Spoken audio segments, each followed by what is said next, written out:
आता आपण बघूया लग्नानंतर होईलच प्रेमचा 1 ऑक्टोबरचा एपिसोड रिव्ह्यू.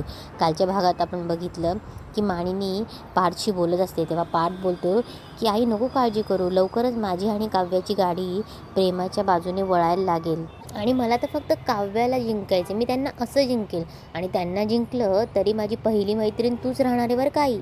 तेव्हा मानिनीला खूप रडायला येत असतं. ती मनात बोलते कसं सांगू रे बाळा, काव्याचं मन आधीच कुणीतरी जिंकलं आहे. तुझी आणि तिची प्रेमाची गाडी कधीच रुळावर येणार नाही, कारण तिचं दुसरं कुणावर तरी प्रेम आहे. इकडे नंदिनी जीवाला बोलत असते भास्कर काका. तेव्हा नंदिनीला लग्नाआधीचे दिवस आठवतात. ती बोलत असते की ह्याच जीवा अहो ह्या माणसाने. तेव्हा नंदिनी शांत बसते आणि बोलते की मला ना खूप बॅड फिलिंग्स येत आहेत. अहो जीवा तुम्ही त्यांच्याकडनं मदत का घेतली, म्हणजे मला थोडंसं वेगळं वाटतंय आणि कशावरून ते नाटक नसेल. तेव्हा जीवा बोलतो अगं नाटक का, त्यांनी माझी आयडिया ऐकून मला माझ्यासोबत फंडिंग करायचं ठरवलं आहे. हां, जर त्यांनी माझी आयडिया न ऐकता जर फंडिंग करायचं ठरवलं असतं तर फिशी वाटलं असतं. बरं त्यांनी माझं आयडिया ऐकली आहे, आयडिया ऐकून ते मला ऑफिसला घेऊन गेले, ऑफिस स्टाफसमोर प्रेझेंटेशन द्यायला लावलं आणि मग त्यांनी माझ्यासोबत फंडिंग करायचा विचार केला. आता एवढं सगळं काही नाटक कसं असू शकतं. तेव्हा जीवा बोलतो आणि एक सांगू का, तुला भूतकाळातल्या गोष्टींचा विचार करते. अगं इट वॉज पास्ट, निघून गेल्या आहेत त्या गोष्टी आणि तुला माहिती त्यांना गिल्ट वाटत होता, त्यांना त्यांच्या मित्र गमावण्याचं दुःख होत होतं. तेव्हा नंदिनी बोलते एवढंच जे दुःख झालं त्यांना, मग तुमच्या बाबांची माझ्या बाबांची माफी मागायला आले का ते. तेव्हा जीवा बोलतो करेक्ट आहे तुझं, मीही त्यांना हेच म्हणालो की कुठलंही दुःख मनात ठेवू नका, कुठलीही बॅगेज ठेवू नका. आणि तुला खरंच सांगू का गं, आम्हा पुरुषांना सॉरी म्हणजे ना खूप कठीण वाटतं अगं. म्हणजे हे बघ त्यांना गिल्ट आला आहे हे मान्य आहे, पण त्यांना गिल्ट वाटतो आहे म्हणून त्यांनी मला काम नाही दिलं आहे, हुशारी म्हणून काम दिलं आहे.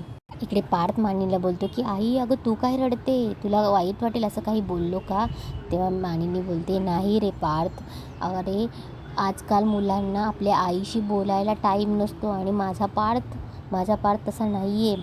पार्थ तुला एक सांगू का, तुझ्या डोळ्यात पाणी नाही बघवणार रे मला कधी. तेव्हा पार्थ बोलतो अगं आई तू आणि काव्य असताना माझ्या डोळ्यात पाणी कसं येईल बरं. तेव्हा मानिनीला पार्थ मिठी मारतो. तेव्हा मानिनी मनात बोलत असते की नाही मानिनी, तुझ्या अश्रूंच्या पाठीमागचं कारण हे पार्थला नाही कळू द्यायचं आहे. जर पार्थला कळलं तर तो कोसळेल आणि हे मला कधीच बघवणार नाही.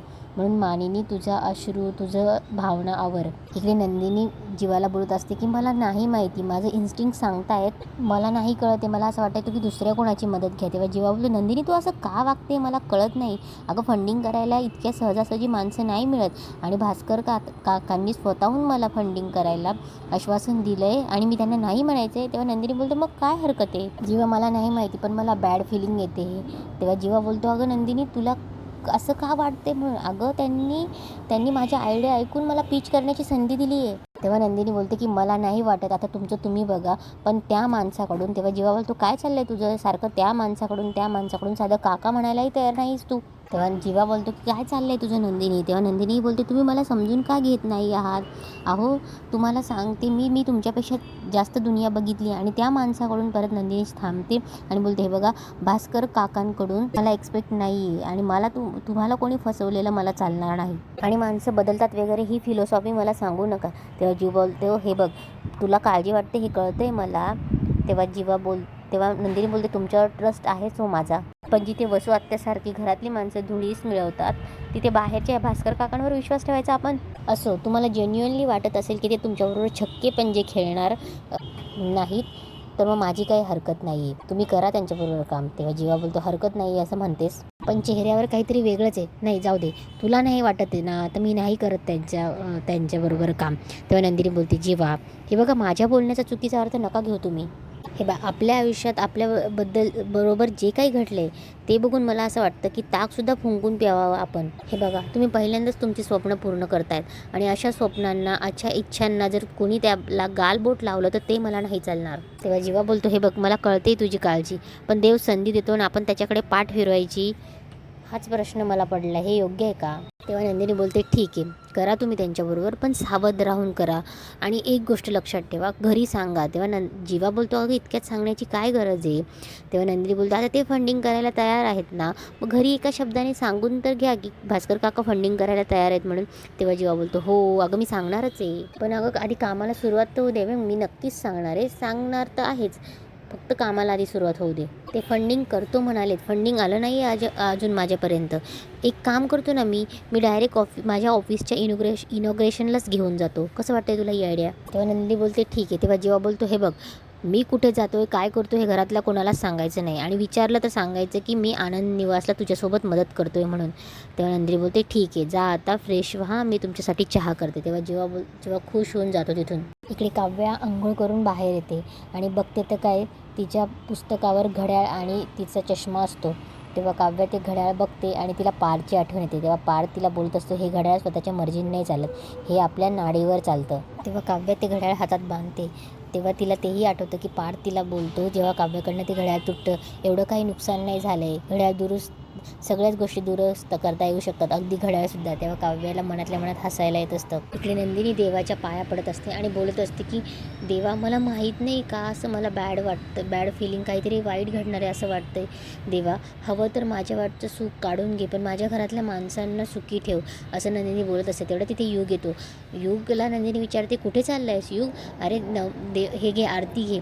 तेव्हा तो बोलतो का, मुळात मला तुझ्या हातून आरती नकोच आहे. तेव्हा नंदिनी बोलते असं का बोलतोयस युग, निदान देवाचा नमस्कार तरी कर. तेव्हा युग बोलतो करतो ना, देवाला काय तुलाही नमस्कार करतो अगदी दंडापासून. पण नंदिनी बोलते अरे युग असं काय बोलतोय, मी तुझ्या काळजीपोटी असं का बोलतोय? तेव्हा तो बोलतो की काय गरज होती सांगायला माझ्या आईबाबांना, मी माझ्या ब्रेकअपचं सिक्रेट तुला सांगितलं होतं आणि तू काय केलं, सगळ्यांसमोर सांगून मोकळी झालीस, काय गरज होती सगळ्यांना सांगायची? तेव्हा नंदिनी बोलते अरे तुझ्या काळजीपोटी बोलली ना मी हे सगळं. अगं काय काळजीपोटी, काळजी असती तर तू असं केलं नसतं. आता तुला माहिती आहे आई बाबा मला किती सारखं बोल लावतील की तू कॉलेजला हे कामं करायला जातोयस का म्हणून. माझ्या मित्रांना माझ्यावर पाठ ठेवायला लावतील. माझं पॉकेट मनी फक्त तुझ्यामुळे रद्द होणार आहे, सगळं तुझ्यामुळे झालंय. I will have no bloody privacy, कळतंय का तुला? एक वेळ तुझ्याऐवजी रम्याताईला सांगितलं असतं ना तर बरं पडलं असतं मला. युग माझं एकदा ऐकून तर घे, मला नाही ऐकायचंय तुझं. युग ओरडतो आणि बोलतो काय म्हणाली होतीस तू? रम्याताई जेव्हा माझ्या रूममध्ये आली होती तेव्हा तू काय बोलली होतीस की युग तू माणसं ओळखायला चुकतोयस. तेव्हा हो चुकतो मी, सगळ्यात मोठी चूक तर मी तुला ओळखायला केली आहे. आणि आता एक गोष्ट लक्षात ठेव, यानंतर मी तुझ्यावर विश्वास ठेवायचा मूर्खपणा कधीही करणार नाही. तेव्हा नंदिनी बोलते की तेव्हा युग जोरात चिडतो, अगं बस काहीही बोलू नको, आणि तिथून निघून जातो रागाने. इकडे रम्या आणि वसू नंदिनी जवळ येतात. आम्हाला नाही देणार आरती? तेव्हा रम्या बोलते बघितलंच ना आई, युग बिचारा नंदिनीला कसा बोलून गेला. तेव्हा वसू बोलते बघितलं ना, आणि काल ऐकलं सुद्धा, बिचारा नंदिनी किती बाजू घेतली युगची. आणि युग फार वाईट झालं ना गं नंदिनी बरोबर. हे बाई नंदिनी आत्ताच सांगते बाई तुला, यात आमची काही चूक नाही हं, नाही तर तलवार फिरवशील आमच्यावर. तेव्हा वसू बोलते अगं नंदिनी आम्ही आधीच्या रुबाबात परत आलो आहे, याचा त्रास होतो आहे का तुला? तेव्हा नंदिनी बोलते मला त्रास होत नाही, पण जर मात्र तुम्ही माझ्या घराला पुन्हा त्रास द्यायचा प्रयत्न केला तर यावेळेस मी स्वतः तुम्हाला घराबाहेर काढीन, एवढं लक्षात ठेवा. नंदिनी तिथून निघून जाते. तेव्हा वसू बोलते त्रास तुला नाही देणार, वाकडी नजर तुझ्या घरावर तर नाही, तुझ्यावर पडणार आहे, तुला त्रास देणार आहे. आता जो काही त्रास देणार आहे तो मी तुला देणार आहे, तो पण उद्याच. त्यामुळे तयार राहू द्या, तुझ्या आयुष्यामध्ये खूप मोठा स्फोट होणार आहे. इकडे पार्थ, नंदिनी आणि मानिनी डायनिंगवर बसलेले असतात नाश्ता करण्यासाठी. तेव्हा नंदिनी आनंद निवासच्या 10th ॲनिव्हर्सरीबद्दल बोलत असते, पण पार्थचं लक्ष सगळं काव्याकडे असतं की काव्या कधी येते नाश्ता करायला म्हणून. तेव्हा नंदिनी बोलते की अगं किती करतेस तू? तेव्हा नंदिनी बोलते अहो आई, आनंद निवास माझं दुसरं घरच नाही का हो? तेव्हा मानिनी बोलते की मग उद्या तर तुझी पळापळ होणार असणार आहे. बरं बाई, तुला काही मदत लागली तर सांग, हो की नाही पार्थ? तेव्हा पार्थ कन्फ्यूज होतो आणि बोलतो हो. तेव्हा नंदिनी बोलते अहो पार्थ, अहो काय आईंच्या होला हो करताय, निदान विषय तरी ऐकलाय का तुम्ही? तेव्हा नंदिनी बोलते कोणाचं वाट बघताय? तेव्हा पार्थ बोलतो ते काव्या बोलणार, तेव्हा मानिनी बघणार, तेवढ्यात पार्थ बोलतो की जीवाची वाट बघतोय. तेव्हा नंदिनी बोलते कोणीतरी आपल्या वाटेला डोळा लावून बसलंय, असं भानच नसतं ना काहींना. तेव्हा पार्थ बोलतो हो ना, बघा ना, किती वेळ वाट बघायची. तेव्हा नंदिनी बोलते कधी कधी अशी वाट बघण्यात पण मज्जा असते. तेव्हा पार्थ बोलतो वाट बघण्यात कसली आली मज्जा. तेव्हा नंदिनी बोलते आता तुम्ही काव्याची वाट बघताय ना, आम्ही इथे बसून तुमची गंमत बघतोय. तेव्हा पार्थ बोलतो नाही नाही, मी कुठे काव्याची वाट बघतोय. तेव्हा नंदिनी बोलते नाही का. तेव्हा पार्थ बोलतो नाही, त्या लहान थोडी येतील ना त्यांच्या. तेव्हा नंदिनी बोलते तेच मी म्हणते, लहान थोडी येतील त्यांच्या. तेव्हा मानिनी मनात बोलते नंदिनी कशाला चिडवते पार्थला काव्याचं नाव घेऊन, आधीच तो तिच्यात गुंतत चाललाय, हे बघत नाहीये मला. तेव्हा पार्थ बोलतो तुम्ही काव्याचा विषय काढलाय म्हणून बोलतो, बोलून आणतो मी त्यांना. तेव्हा मानिनी बोलते की अरे पार्थ नाश्ता कर ना, त्या अभ्यास करत असेल ती आणि जेवणाकडे लक्ष दे जरा. तेव्हा पार्थ बोलतो तेच काव्यांना मी सांगत असतो की खाण्यापिण्याकडे लक्ष द्या जरा, मी येतोच बोलून. तेव्हा मानिनी बोलते की अरे तुझी प्लेट भरल्या प्लेटवरनं उठणार आहेस का, मी आशाताईंना सांगते त्यावरती घेऊन जातील नाश्ता. तेव्हा पार्थ बोलतो अगं आई त्यावरती आपण खाली, हे बरं वाटतं का, मी आलोच लगेच बोलवून. तेव्हा नंदिनी बोलते अहो पार्थ तुम्ही बसा, मीच तिला खाली बोलवून आणते. एकतर आपण काय ना नाश्त्याच्याच वेळीच एकत्र सगळे भेटतो, तेवढ्यात काव्या येते. ते बघा आलीच ती. तेव्हा पार्थ तिला चेअर बाजूला करून देतो बसण्यासाठी. काव्या बसणारच. तेव्हा ती मानिनीकडे बघते, मानिनी खुणवते तिला की त्या साईडला बस म्हणून. तेव्हा काव्या पुन्हा ती चेअर डायनिंग टेबल खाली घुसवते आणि जाऊन नंदिनी शेजारी बसते. तेव्हा पार्थ बोलतो अरे बहिणी शेजारी बसायचे, बसा. तेव्हा पार्थ त्याची ब्रेकफास्टची प्लेट काव्याकडे देतो. तेव्हा काव्या बोलते अहो तुमची प्लेट आहे नाही.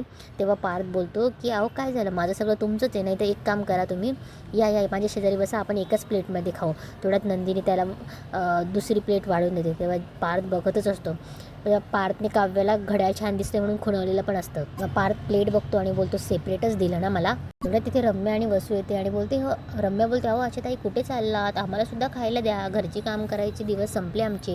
तेव्हा काव्या बोलते हळू बोललीस तरी ऐकायला जाईल त्यांना, एवढं मोठ्याने बोलायची काही गरज नाही. तेव्हा रम्या बोलते का तुला त्रास होतोय का, अगं तू या घरात आल्यापासून नुसती किंचाळतेस, तेव्हा आम्ही बोललो का तुला तुझा लाऊडस्पीकर बंद कर म्हणून. पार्थ रम्यावर चिडतो, रम्या जरा नीट बोलायला शिक, तुमची शिक्षा माफ केली म्हणजे तुमचे पाप धुतले गेले असा अर्थ नाही होते. तेव्हा वसू बोलते पार्थ काव्याला बोलायची काय गरज होती, रम्या आशाशी बोलत होतीस ना. तेव्हा पार्थ बोलतो मग ह्या हळू आवाजात सुद्धा बोलता येऊ शकतं ना, कालपर्यंत जशी बोलत होतीस ना तशी आतापर्यंत वागलीस ना तर सगळ्यांसाठी बरं होईल आणि काव्यावर आवड चढवायची गरज नाही. तेव्हा सगळे पार्थकडे बघायला लागतात आणि एपिसोड संपतो.